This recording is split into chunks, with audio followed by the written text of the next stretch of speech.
News 4 never stops watching out for you.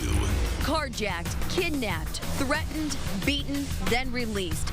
A night of horror for a mother who just wanted to fill up her tank with gas.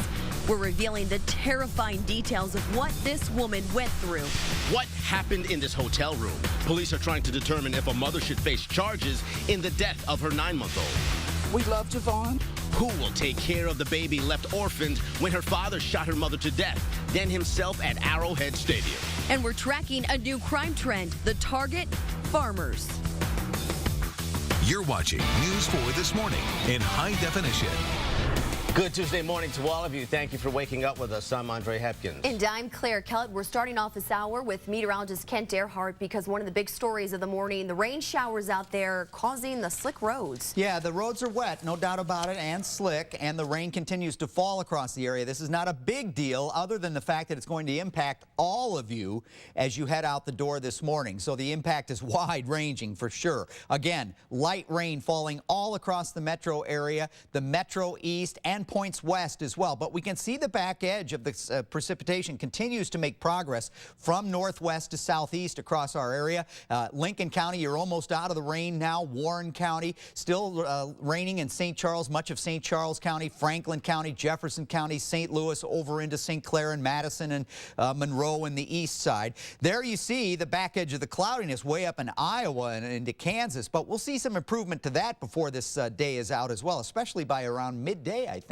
So showers and wet roads this morning as temperatures turn cooler from west to east. We're near 50 in our western counties, and we're near 60 in the east. Temperatures in the low to mid 50s for most of our commuters, with a light north wind at 5 to 10 miles per hour. And that north wind is bringing in cooler temperatures, as in we won't be in the 70s. We'll talk about the temperature outlook just ahead. All right, Kent, we'll see you soon. Thank you. 6:01 right now. New this morning, St. Louis City police are looking for the suspect blamed for a violent carjacking in North City. It happened around 10 o'clock last night at a gas station on Natural Bridge in Grand. News 4's Laura Hettiger has been looking into this overnight. So, Laura, aside from the suspect and the victim, someone else was involved in this, right? Right, Andre. 3 people were actually involved in this. The victim tells News 4 that a Good Samaritan came to her aid after he heard her screaming last night. Then, when the witness saw the suspect take off in the victim's car, the witness took off after it. Now, what you're looking at is the aftermath. The suspect crashed that stolen car into a tree on Greer. But it was a couple blocks from here where the victim was pumping gas and the suspect randomly targeted her. Now, here's that scary scenario. The suspect crawled into her car when her back was turned. The victim got back in. Then the suspect put a gun to her head, pulled her hair, beat her, even threatened to kill her. But then, for some reason, he decided to let that victim go. Now, the victim was able to then identify her car, even get a few things out of it. But police tell me they say that that suspect is still on the loose. Now, I'm going to go back inside here at North Patrol, talk to police again, and then I will give you guys an update in about 30 minutes. Claire and Andre, back to you. A reminder, everyone always needs to be on alert. Laura, thank you for the latest. We have new information this morning about a homicide that we first told you about last night, News 4 at 10 o'clock. We have learned that the victim is 18 years old. He was found on the sidewalk last night at Darby and Natural Bridge. Police at this point don't have any information about suspects. We find out today if a mother will face charges in the death of her 9-month-old baby. The woman told police she left her son in a bathtub with the water running. That mother is in jail this morning. She called police from the hotel room that she was staying in. When officers arrived, the mother was performing CPR. Investigators are looking into whether drugs, perhaps alcohol, played a role based on evidence that they found inside of her hotel room. The funeral for a volunteer firefighter killed at the scene of a fire will take place this Thursday. This is 45-year-old Timothy Jansen. He died Sunday evening when a fire truck hit him in Bartelso, Illinois. The Illinois Fire Marshal is investigating the cause of that fire. New at 6, the tractor-trailer driver who hit and killed an Illinois state trooper is being forced to stop driving trucks. The Federal Motor Carrier Safety Administration calls him an imminent hazard. Investigators say the driver did not disclose medical conditions to the company that would have prevented him from getting a commercial license. Trooper Kyle Dethridge was stopped on Interstate 55 near Litchfield when he was hit and killed. The truck driver has not been charged. Jovan Belcher's mother says she will raise his orphaned 3-month-old daughter in Long Island. Belcher is the Kansas City Chiefs player who shot and killed his girlfriend right in front of her, and then himself over the weekend. His mother was in Kansas City to help the two with their daughter and watched in horror as her son gunned down Cassandra Perkins. His aunt read a statement in Kansas City yesterday, but she would not answer any questions about what changed and what the motivation could have been. This afternoon will be the last time St. Louis Police Chief Dan Isum will run a department meeting.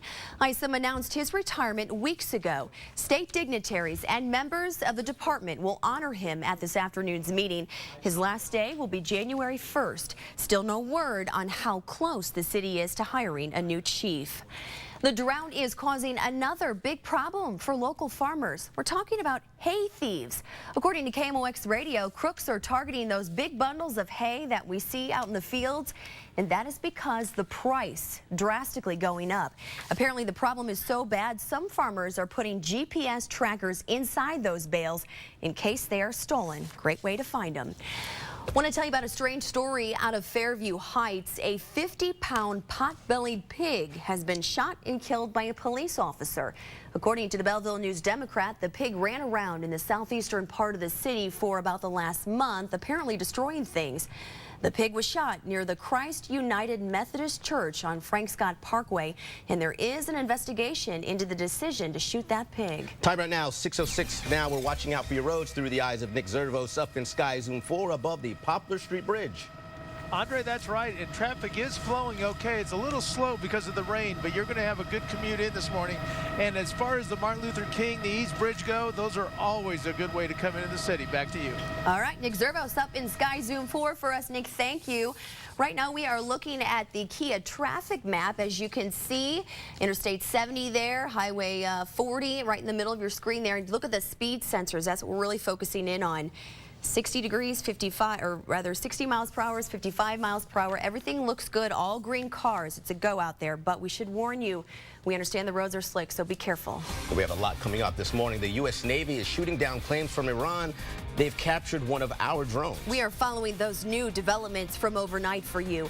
Plus, growing concerns that Syria may be about to use chemical and biological weapons.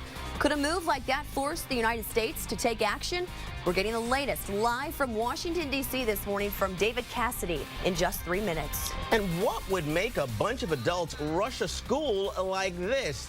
Looks like a scene from Black Friday, but it's not. Find out what happened there coming up at 6:15 this morning. Yeah, rain is falling across the area and the roads are wet. They're slick this morning. Give yourself a couple of extra minutes. I'll have a radar update for you. Tell you how your Tuesday is shaping up on News 4 this morning after the break.